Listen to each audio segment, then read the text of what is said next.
StampsandScrapbooks.com, back to show you the faux croc, faux leather, faux whatever you guys want to call it, piece that I did on this very vintage card. So it's quite vintage, quite distressed, and also quite embellished with some of these gadget gears and a compass coin and some other things. So I want to show you how this card was done, and we'll have to go in my studio to do that. I got a lot of comments on this birthday card that I created for my son using the Faux Crocodile technique, and I am going to show you exactly what I did to make it. So you're going to need a piece of cardstock. I used Stampin' Up's chocolate chip because that was the closest to the leathery look that I was looking for. This piece is 5.5 by 11 because I wanted a square-ish kind of card. So the first thing I'm going to do is put this on my scoreboard, and I'm going to score it at 5.5, and that's going to give me my square card. While it's in here, I'm going to score it again at a 1/2 inch, and that's going to score all the way through, and I'm just going to give it a little bend. I'm just going to open this up, and I'm quickly going to take a piece of sticky strip just to keep that flap closed. I'm going to go closest to the inside score line there. I'm going to use my paper piercer to remove the adhesive backing, and then I'm just going to adhere that, and then you can run your bone folder over it. So to do the faux leather, I'm starting with a piece of chocolate chip cardstock that's 4 3/4 by 5, and I'm going to take my Versamark pad, and I'm going to put the cardstock onto a piece of scrap paper. I'm going to take the pad and go direct to paper, and I'm just going to smush this into my paper now. And then you want to take some clear embossing powder. You can put this in a paper plate if you don't have one of these cool little trays. And you just want to cover the whole top of it with the embossing powder. I'm going to pick this up and just tilt it so that the embossing powder kind of runs off of it. And then I'm going to take my bone folder and I'm going to make lines in it. Now there's really no rhyme or reason to these lines. I'm going to call it faux croc. You're just really creasing in here, and you want to be careful of these edges where your fingers are. You don't want to take chunks of the embossing powder off. You're going to just turn it and then just continue to make your little squiggly lines. And this is just going to give it some variations. Once you have that done, you're going to just pick it up and tap it again to take some of that embossing powder off. And then you're going to take your heat tool and you're going to emboss it. So you'll know it's embossed when the whole thing is shiny. And then you're going to take a distress tool. If you don't have a distress tool, you can use the edge of your scissor, but it doesn't really give you as much control. I don't care if this gets all chunked and messed up because I wanted to add to the distressed look. So basically I'm just running this back and forth. One of the things I really like about Stampin' Up paper is it's dyed all the way through. So when I distress like this, I'm still getting that chocolate chip color, which is the same color as the cardstock. So when you do this, you want to make sure that you're using a cardstock that's dyed through and through. Otherwise, you're going to have to do an extra step and just ink those edges to get them to match up. Okay, so now I'm done with that, but what I want to do is I want to have some creases in this because I want it to kind of look a little leathery.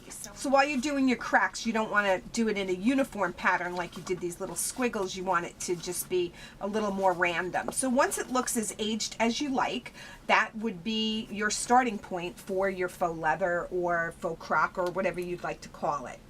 So now if we go back to our original piece here, the reason that I originally did the strip of metal here is because I made a mistake when I was cutting, and then I really liked the edge of it. So what I'm going to do is just take a couple of scrap pieces of metal, and if you are a regular visitor to my blog or my YouTube channel, you know I love craft metal sheets.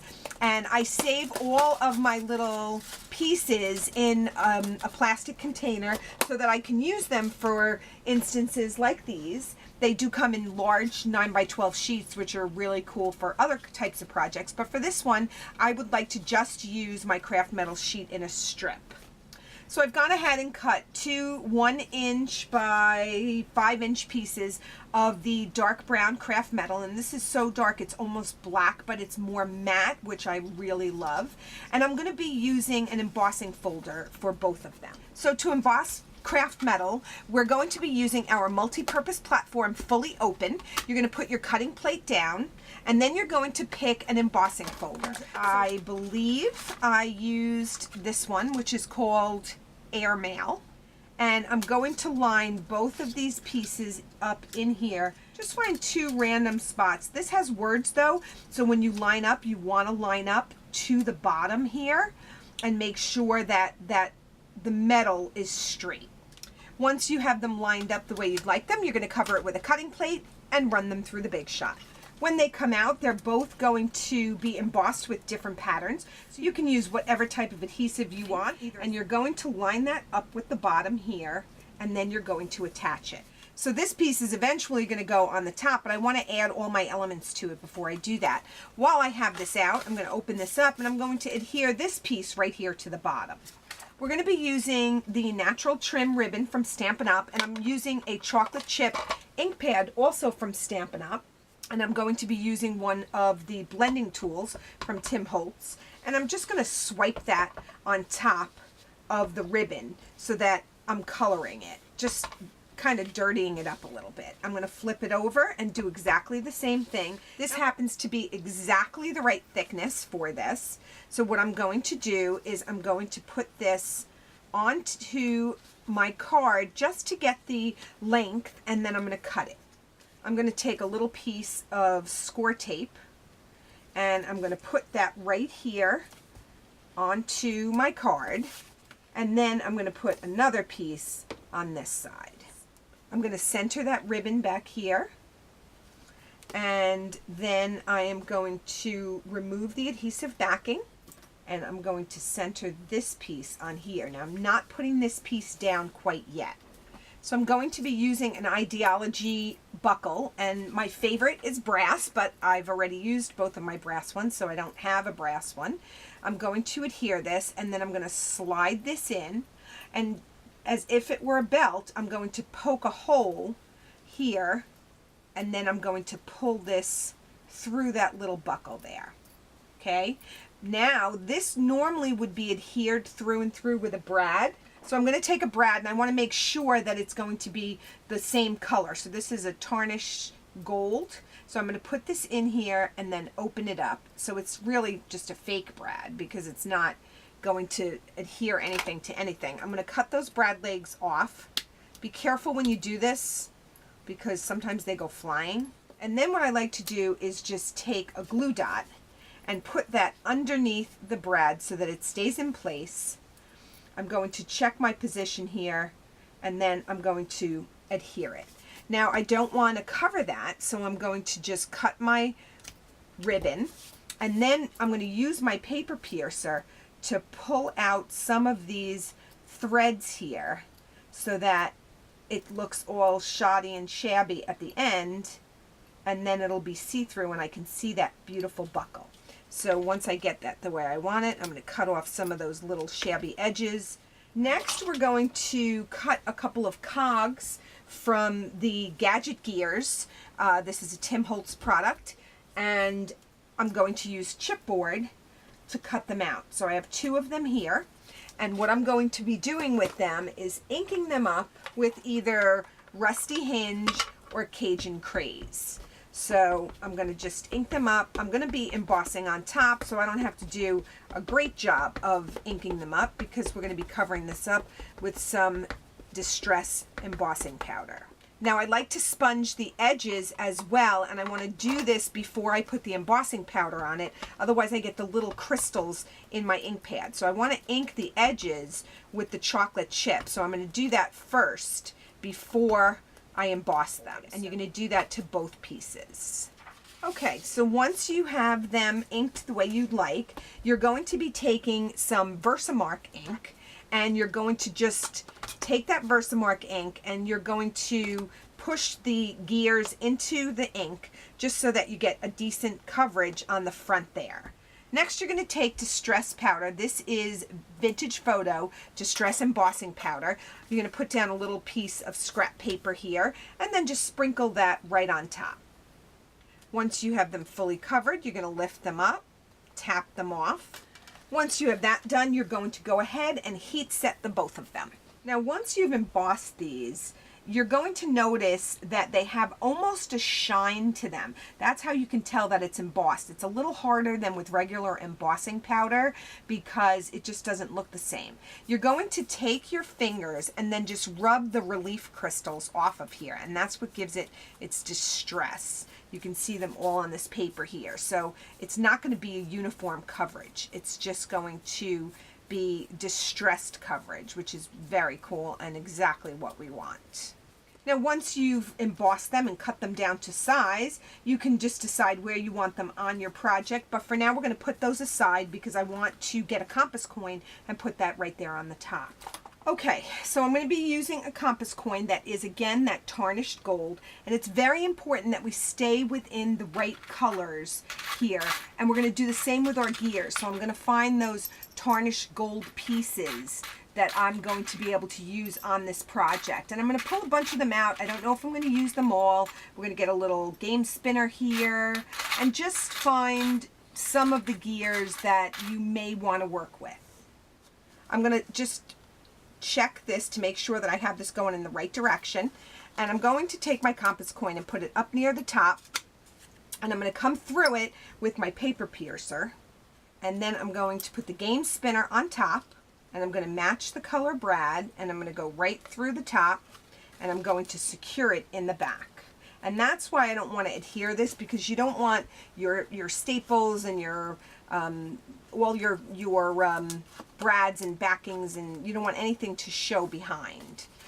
Next, I need some ephemera, so I'm going to go to my salvage stickers, and I want everything to match. So what I'm going to do is just put this on here, and I'm going to ink it up with that chocolate chip. And I'm going to run that over the top here because it's sort of yellowish and I want it to be more brown. So you can do this with whatever color you'd like.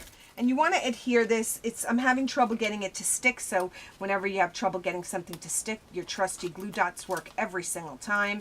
So I'm going to put some of the glue dots on the back of this piece, and then I'm going to adhere that right to my surface, and I should have no problem getting it to stick. Next, I'm going to be taking one of my journaling tickets, and I'm going to distress the edge of this before I ink it. Once you do that, you want to take your distress tool and just put some color on those edges to age this piece as well. I'm going to be using a saying from this stamp set. I'm not exactly sure what the name of it is. It's a Tim Holtz, and it says, "It's not who you are that holds you back, it's who you think you're not." So we're just going to ink that up in that chocolate chip, and we're going to center that on here and stamp. Then I'm going to go back to my little goggles here, and I'm going to hang them off of the side here. Film strip happens to be one of my most favorite things ever. So I'm going to take a piece of film strip and put it down the side here. And I'm going to just cut the edge up here. And I'm going to be using my tiny attacher to staple this on. So I'm going to put a couple of staples in here. And then for my ticket here, I'm going to turn it over and use a couple of Stampin' Dimensionals. I'm going to put this right on top here.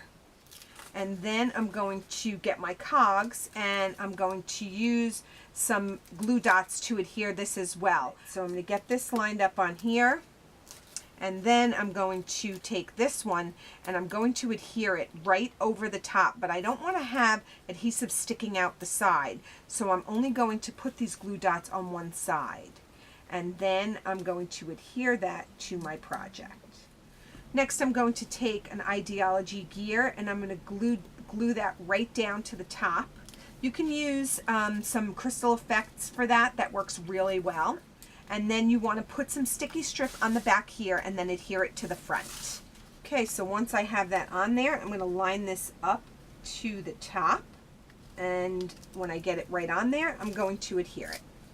So now for the inside, I did another 4 3/4 by 5 piece of cardstock, and I'm going to go to my trusty distress tool, and I'm going to distress the edges of this as well. And then I'm going to take my ink and my blending tool, and I'm going to distress this again. Once I have this distressed and I'm happy with it, I'm going to put adhesive on the back of it and adhere it. So I'm going to take this leftover gear that we have here, and I think I am going to put it up here. So I'm going to put some glue dots on the back, and once I get that on there, I'm going to adhere this so that it's close to the top. So I'm going to put the brad in here, and then I'm going to take a glue dot, and I'm going to put the glue dot right on there because I want those legs to stay where they are so that they don't get in the way. And then I'm going to adhere this right on here. So the inside has a little decoration, and the outside is decorated as well. So here's another version of that card with the faux croc, faux leather, faux whatever you want to call it. Here's the outside and inside. If you've enjoyed this video, you can subscribe to my YouTube channel at youtube.com/StampsandScrapbooks, and my website is www.StampsandScrapbooks.com.